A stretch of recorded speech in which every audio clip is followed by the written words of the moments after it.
আমার নবীর কথাগুলি ভালো মতো মনোযোগ দিয়ে শুনতে হবে। হযরত ওমর ইবনে খাত্তাব রাদিয়াল্লাহু তাআলা তিনি একদিন হাদিস মোবারকা ঘরের মধ্যে বলছেন, নবীজি বলেছেন, একটা হাদিস পড়ার মাত্রই তেনার ছেলে হযরত আব্দুল্লাহ বলছে, আব্বা একটু, যদি, কিন্তু, এরকম শব্দ ইউজ করছেন। হযরত ওমর সাথে তলোয়ার বের করছে।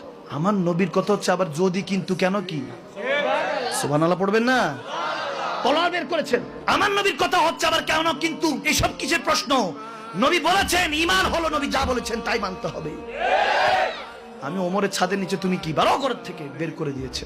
2-3 দিন ঘরে ঢুকায় না। হযরত আব্দুল্লাহ ইবনে ওমর হযরত আবু বকর সিদ্দিকের কদমে গেল, হুজুর চাচা যান একটু দেখেন না, আব্বাকে বোঝান, রাগী মানুষ শুনতেছে না, ভুল হয়ে গিয়েছে, বেয়াদবি হয়েছে। হযরত আবু বকর সিদ্দিক গেলেন হযরত ওমরের কাছে, ভাই মাফ করে দেন, এত রাগ ভালো না, মাফ করে। হযরত ওমর বলতেছেন চোখের পানি নিয়ে, আল্লাহ বলে, ভাই যান, আপনার ছেলে যদি আমার নবীর শানে বলার পরে কেন, কিন্তু, কি এগুলো প্রশ্ন করতো, আপনি কি ছেড়ে দিতেন? সিদ্দিক আকবর বলতেছে, মাফি চাইতে আসছে, ইমতিহান দিতে না। সুবহানাল্লাহ বলেন না?